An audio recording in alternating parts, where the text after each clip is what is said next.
Welcome to the deep dive.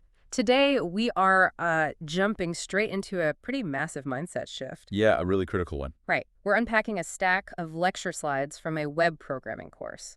Specifically, it's iText 1030, Chapter 10. Web security basics. Exactly. And to set the stage, over the previous 9 chapters of this course, the student has built this fully functional, responsive, database-backed website. Which is a huge accomplishment on its own. Oh, for sure. It's a lot like building a house, right? For weeks, you were just focused purely on the architecture. Right, like putting up the walls, routing the plumbing. Making sure the lights actually turn on when you flip the switch. Yeah. And you step back, and admire that it actually works. That's a good feeling. It is. But today's deep dive is about that critical pivot point. It's the moment you stop admiring the paint job, walk up to the front door, and just kick it as hard as you can to see if the hinges hold. I love that analogy because moving from functionality to security, it really requires abandoning this assumption that users will interact with your system the way you intended. Right. They never do. No, they don't.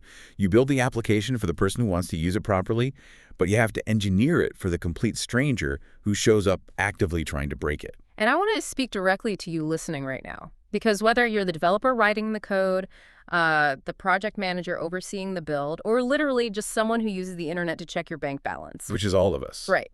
You interact with these invisible security layers every single day, and the consequences of these layers failing are immediate and severe, regardless of what your role is. Definitely. So we're going to explore the mechanics of how attackers look for the gaps developers forget to close. But to do that, we have to establish the foundational philosophy of this entire chapter. Yeah, the golden rule of web security. Let's hear it. It drives every single mitigation strategy we are going to discuss today. And it's simple.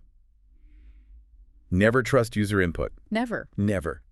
Every single form field, every URL parameter, every HTTP header, and every session cookie. Basically any data at all. Exactly. It is essentially a message sent to your server from an environment you completely lack control over. Okay, let's unpack this. Because it is easy to say, never trust user input. But the architectural reality of the web makes that a terrifying prospect. It really does. Because HTTP is a stateless protocol, right? Every time someone clicks a link or submits a form, the server treats it as a brand new interaction. It has no memory. Exactly. To maintain any kind of continuous experience, we are constantly passing state back and forth. We're relying on input to tell us what is happening. So we are practically forced to invite these untrusted messages inside the house. And that stateless nature is precisely why the attack surface is so massive. Right. Even if the person testing your site is, say, a well-meaning colleague, the system's architecture must assume that any incoming data payload could be malformed. Or empty. Or empty, yeah. Or a deliberately crafted exploit. You just cannot rely on the client's browser to send you what you asked for. Which brings us to the concept of the front door, right? Input validation. Yes, the first line of defense. And we know there are 2 layers here, client side and server side. And since we're assuming an audience that understands basic web architecture, we know client-side validation like using HTML5 required attributes or JavaScript rejects. Right, the stuff running in the browser. Yeah, it's purely cosmetic. Basically. It is there to save the user time, giving them a red box if they forget an @ symbol in their email, rather than making them wait for a server round trip. It's good for user experience. Right. But wait, if it runs in the user's browser, can an attacker just turn off JavaScript or send requests directly to the server? Oh, absolutely. They can completely bypass those checks. Yeah. From a security standpoint, client-side validation is effectively an illusion. Wow. An illusion. Yeah, an attacker isn't going to politely use a web browser with JavaScript enabled to attack your site. Right, they're not playing by the rules. Exactly. They will use tools like Postman or write a simple Python script or just use CURL from the command line to craft a raw HTTP POST request. Bypassing the browser entirely. They bypass your HTML forms and your JavaScript entirely, just sending data directly to your server endpoint. Because the server can't tell the difference between a request generated by a shiny web browser and one generated by a malicious script in a terminal. It's all just incoming data to the server. Right. So the actual security perimeter, like the real bouncer at the door, has to be on the server side. Exactly. Which in the context of this course means PHP. Because the attacker can't reach into your server and turn off your PHP validation logic. Right. The server-side code runs in your controlled environment. That is where you strictly enforce the boundaries of the data model. Okay, so what does that look like in practice? Well, you verify data types, enforce length limits, and you ensure required fields actually contain meaningful data before that input is allowed anywhere near your business logic or your database. Actually, the slide deck has a great specific example of this. It shows a PHP snippet taking a submitted name from a POST request. Now, the trim example. Yes. Instead of just checking if the variable exists and moving on, the code wraps the input in a function called trim. Right, and the trim function is critical because it strips away white space from the beginning and end of the string. Why does that matter so much? Well, imagine an attacker looking to bypass a simple empty check. They might just submit a string consisting of 5 spaces. Oh, wow. Sneaky. Yeah. If you don't trim it first, the server evaluates those 5 spaces, says, well, it's not technically empty, it has a length of 5. And it proceeds to save a ghost record into your database. Exactly. But by running trim first, those spaces are reduced to a true empty string. Allowing your subsequent validation logic to catch it and reject the submission. You got it. It perfectly illustrates the concept of sanitization followed by validation. Clean it, then check it. Exactly. You clean the input to reveal its true shape, and then you verify if that shape matches your strict requirements. Okay, so what does this all mean if we fail? Like, let's say a developer skips the server-side validation entirely. Happens all the time. They take that untrusted, unclean input, save it, and then simply echo it back out onto a web page for someone else to read. Then we have just opened the door to cross-site scripting. XSS. Or XSS, yeah. And to understand why XSS is so devastating, we have to go back to that stateless nature of HTTP we mentioned earlier. Right. HTTP forgets who you are after every request. Exactly. Web applications use session cookies as a proxy for your identity. If I have your session cookie, the server thinks I am you. Okay, so how does echoing input let an attacker get that cookie? What's fascinating here is the mechanism of the theft. The vulnerability relies on the fact that a web browser doesn't inherently distinguish between the HTML code the developer wrote to structure the page. Like the actual building blocks. Right, and the text a user submitted to be displayed on that page. Once it hits the browser's rendering engine, it's all just a single stream of instructions. Let's walk through the specific exploit from the slides because this blew my mind. What? You have a vulnerable PHP page designed to display comments, right? The code is literally just echoing the POST message.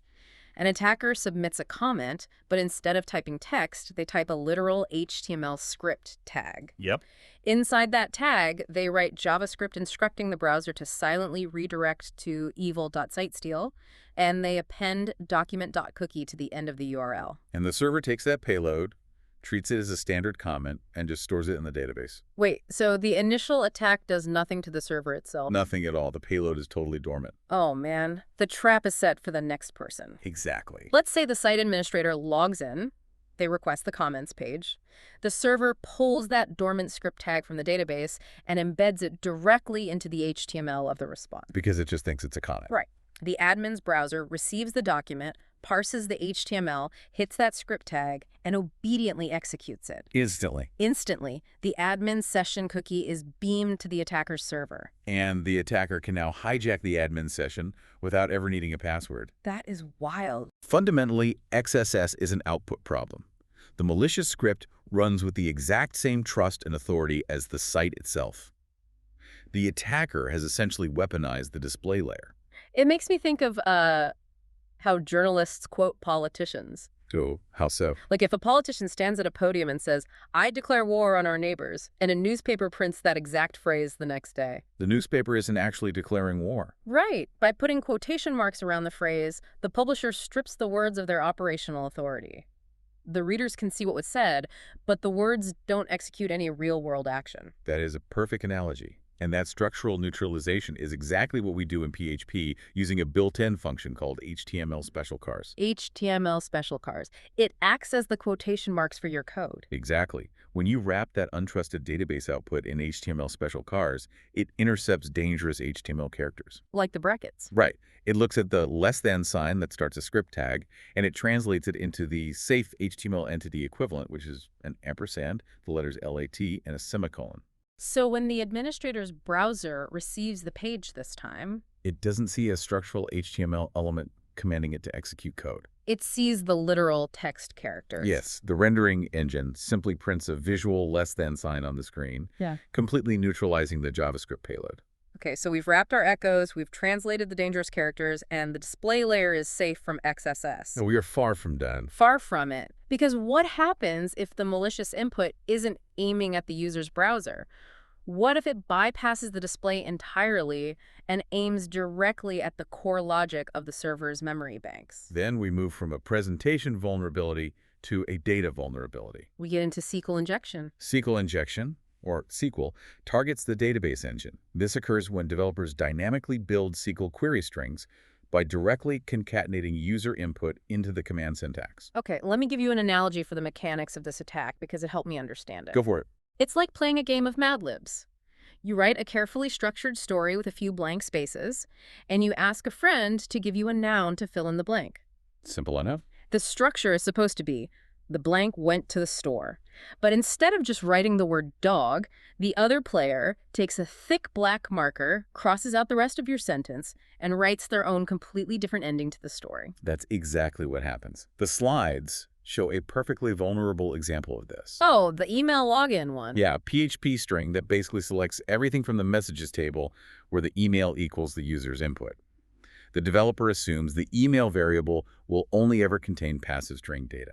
But the SQL engine parsing that string isn't a mind reader. No, it just evaluates whatever syntax it receives, So if an attacker submits an email address consisting of a single quote, which immediately closes the developer's intended string. right, followed by the SQL keywords or R11 and a comment dash, they have rewritten the logic of the query. The database engine receives a command that essentially says, select every message where the email is blank, or R, where 1 equals 1. And since 1 always equals 1, The database returns the entire table.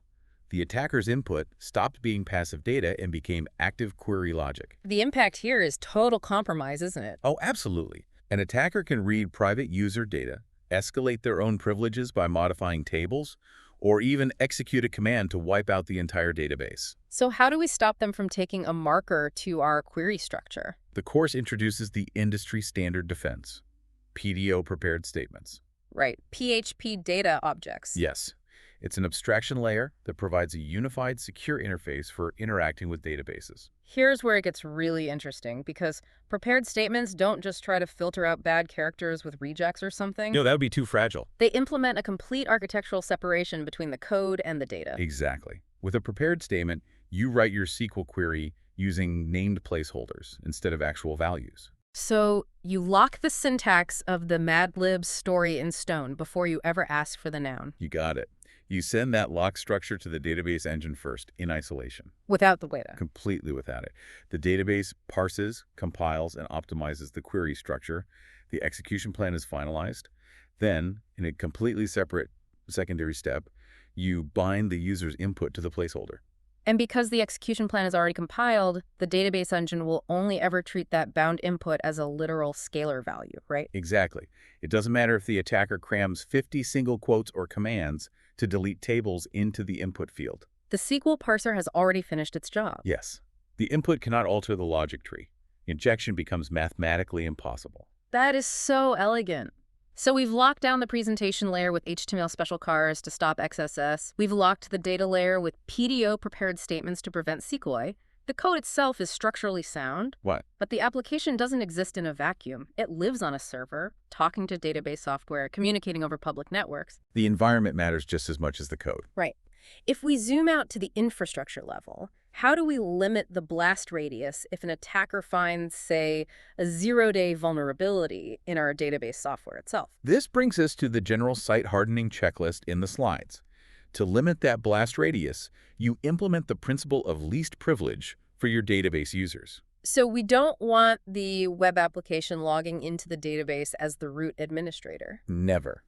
The database user account created specifically for this application should only possess the exact permissions required to function. So if it only needs to read and write. If the app only needs to select and insert records into the messages table, you revoke its ability to update, delete, or access other tables. So if an attacker somehow bypasses the application logic, their lateral movement is severely restricted by the database engine's own underlying permission architecture. Exactly. It's about defense in depth. And part of preventing them from finding those underlying infrastructure flaws in the first place is basically blinding them, right? Like if our PHP code crashes because of a malformed request, how do we handle the resulting error? The directive here is very clear. Display errors must be turned off in your production configuration. But are errors helpful? During local development, yes, verbose stack traces are invaluable. But in production, an unhandled exception might print your server's absolute file paths, the structure of your database schema, or even environment variables directly onto the screen. Oh man, you are basically handing the attacker a highly detailed blueprint of your server's internal state. You're giving them a treasure map. You want the application to fail gracefully and log the error internally, never revealing the raw stack trace to the browser. Okay, so that protects the server's internal state. But what about data in transit? When a user hits submit, that HTTP POST request is bouncing across various routing nodes and Wi-Fi networks in plain text. Which is why the third hardening habit is serving the application strictly over HTTPS. Using TLS. Right. HTTPS utilizes the TLS protocol to establish a cryptographic handshake between the client and the server. So they agree on a symmetric encryption key before any application data is even sent. Exactly. Once that TLS tunnel is established, everything's sent inside it. Passwords, session cookies, the URL path itself is encrypted. So to anyone intercepting the traffic on a coffee shop network, the packets just look like randomized cryptographic noise. It protects the integrity and confidentiality of the data while it is in transit. And wrapping up the infrastructure hardening, secret management, because this is a big one. Where do we put the passwords that the server needs to connect to the database? Database credentials should never be hard-coded into a PHP file that sits inside the public web root directory. Why not? PHP executes it on the server anyway, right? Usually. But if the web server configuration temporarily fails and serves the PHP file as plain text instead of executing it, your passwords are exposed to the world. Yikes. So where do they go? Configuration files containing secrets must be stored in directories a level above the public web root, or better yet, securely injected at runtime using environment variables. Okay, this perfectly sets up the grand finale of the chapter, because the ultimate capstone target for the students is a file called admin.php. Right, the sitting duck. Yeah, back in Chapter 9, the curriculum deliberately left this page completely unprotected. Anyone who guessed the URL could browse to it and view every single record in the database. It was left as a sitting duck to demonstrate the necessity of overlapping security layers. So the assignment now demands the application of everything we've just discussed. The student must take that sitting duck and lock it down. Everything at once. Yeah, they have to implement htmlspecialchars on every database echo to prevent XSS.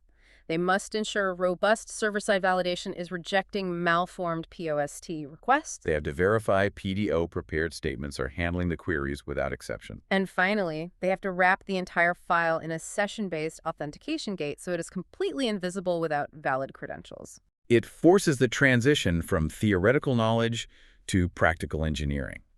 Security isn't a single feature you just turn on. It's a matrix. It is a matrix of overlapping, redundant layers. Escaping, validation, parameterized queries, least privilege, encryption. If one layer fails, the next layer catches the exploit. Looking at the end of this slide deck, it is pretty incredible to reflect on the full circle journey this iTech 1030 course represents. It's a massive progression. 10 chapters ago, back in chapters 1 through 5, the students were looking at static text files.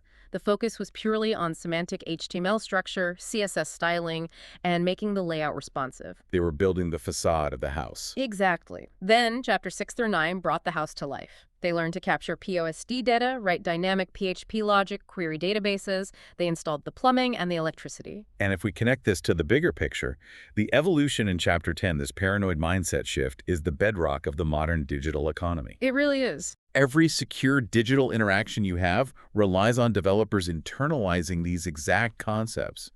When you transfer money between bank accounts, you are trusting that their server-side validation is checking your session state. When you book a flight, you are trusting that parameterized queries are keeping your credit card data structurally isolated. It is the invisible structural infrastructure of trust on the web.